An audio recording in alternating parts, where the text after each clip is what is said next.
It's Tuesday, November 18th. This is The Frequency. I'm Mary Angish. Hey there. Here's what we'll cover in today's episode. A task force charged with redrawing school district maps doesn't. What is the legal definition of hemp?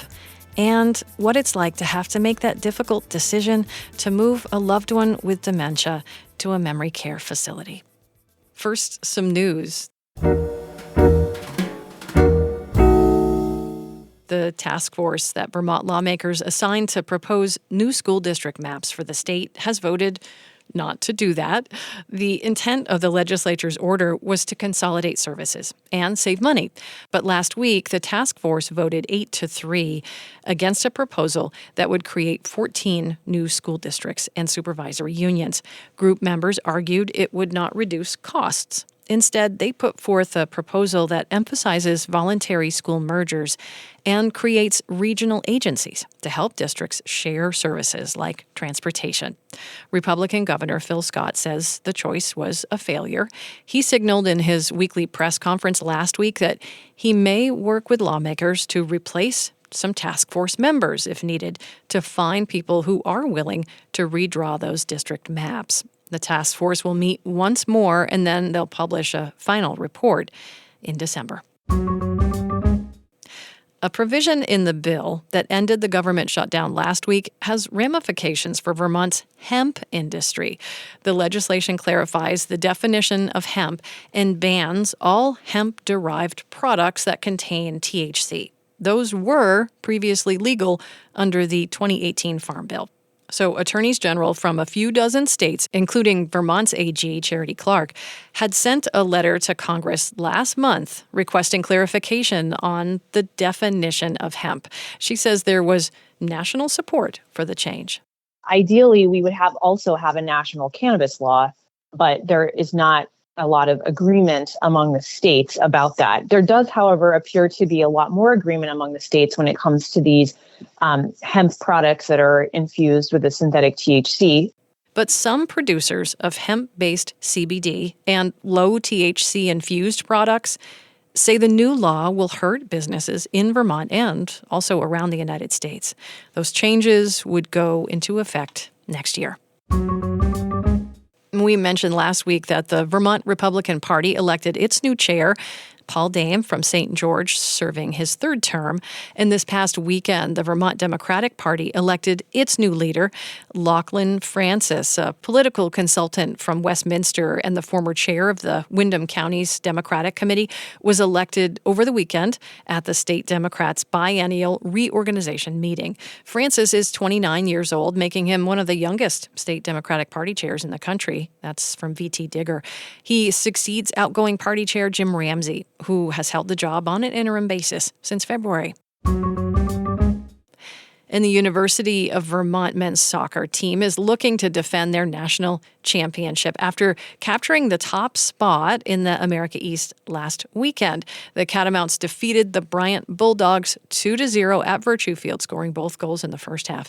It's the second year in a row that they've won the America East Championship and the third time in the past 5 years. The Catamounts took the number 1 seed on Selection Day, and that means they'll take on the winner of a matchup between Syracuse and Hofstra, which is this weekend. And today in Vermont history, November 18th, the Montshire Museum of Science had its grand opening in Norwich in 1989. Its name is a mashup of Vermont, the Mont part, and New Hampshire, the Shire part, as it began in Hanover, New Hampshire before it moved to the Green Mountain State. Montshire Museum began in 1976 in a refurbished New Hampshire bowling alley, and then it made that move to Vermont near the Connecticut River in 1989. It aims to show visitors of all ages how cool science can be. They've got hands-on science exhibits of all kinds. Also lots of accessible and inclusive spaces there too, gender-inclusive restroom spaces for visitors who use mobility devices or with sensory sensitivities and more. Well, coming up, caring for someone with dementia can be really hard. And sometimes it's just not possible to do it all on your own. We'll hear from caregivers grappling with a decision to move their loved ones into memory care facilities. And that's coming up. Thanks for listening to The Frequency, where support comes from 802 Spirits. when you shop at one of the 80-plus independently owned 802 Spirits stores across Vermont, you're supporting local Vermont communities. Learn more about how 802 Spirits contributes to the spirit of Vermont and the Vermont General Fund at 802spirits.com. And Springfield Cadillac GMC in Springfield, Vermont, offering a wide range of pre-owned electric vehicles starting at under $20,000. View all EV inventory at springfieldgmc.com. For many caregivers, moving a loved one with dementia to a memory care facility becomes the only option when their spouse or sibling can no longer be safe at home. GBH's Megan Smith visited a special support group for caregivers to learn more about what it's like to make that difficult decision. Barbara Flockhart's sister Kathy, who's 80, lived with her for 2 years. But Kathy moved into a memory care unit in September when it became too difficult to care for her. Last time I went to visit her, she was playing bingo. She's safe, she's happy, and I'm relieved. At this support group at the Stoneham Senior Center, they share tips and resources and even joke around. They bond over a situation no one wants to be in. Kathy Elise Learned runs the support group through Mystic Valley Elder Services. She reassured them that feeling guilty doesn't mean they're doing the wrong thing. We try to keep people home, but that's why these memory care units are so important, because as people age, the caregivers age, you can only do so much, right? Memory care units are a form of long-term residential care.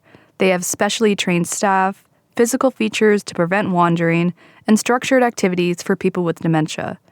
At this support group, some of their loved ones have passed away and they still come. Some loved ones are still living at home. But what they all have in common is having to figure out a complicated system to get support.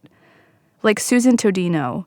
Her husband Bill was diagnosed with Alzheimer's 6 years ago. I have to do everything for him. I mean, he's 6'2", so he's a big guy. And I have to dress him now. I have to bathe him.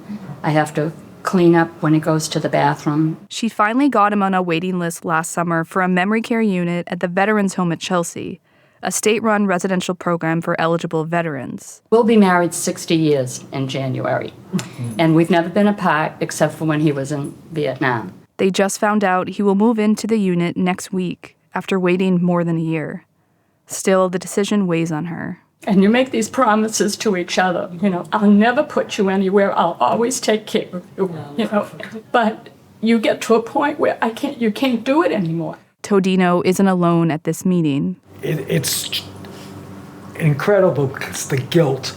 Yeah. I know exactly what you're saying when you made the vow, sickness and health. Yeah.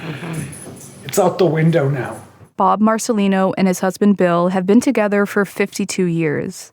He was getting ready to bring Bill to a memory care facility in a few days. We got the money, so I'm going to put him in the best place I can. Stories like Bob's and Susan's will only become more common as the population ages, according to Chelsea Gordon with the Massachusetts, New Hampshire chapter of the Alzheimer's Association. Right now, there's about 135,000 people who are living with Alzheimer's and dementia in Massachusetts. The CDC is predicting that by 2060, Alzheimer's prevalence should double by then. And some experts are worried. I'm not sure the country or the state is ready to deal with the amount of older adults that will need our care. That's Walter Ramos, CEO of Rogerson Communities, a nonprofit senior housing organization that runs a memory care facility in Jamaica Plain. And there aren't enough affordable options, Ramos says. Memory care can cost $11,000 a month. Unfortunately, memory care is a blind spot in terms of government assistance. Rogerson is in the process of building a new affordable facility that will include memory care. It's just one new home as many more families wait. For the New England News Collaborative, I'm Megan Smith.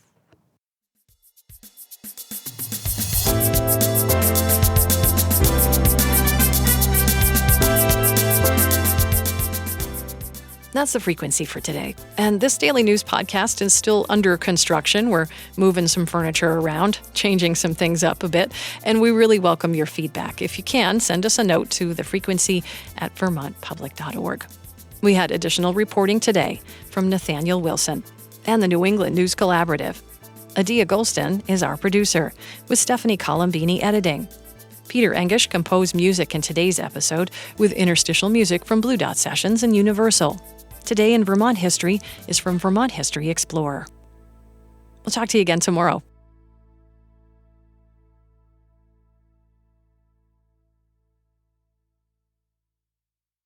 Sources and methods, the crown jewels of the intelligence community. Shorthand for how do we know what's real? Who told us? If you have those answers, you're on the inside, and NPR wants to bring you there. From the Pentagon to the State Department to spy agencies, listen to understand what's really happening and what it means for you. Sources and Methods, the new national security podcast from NPR.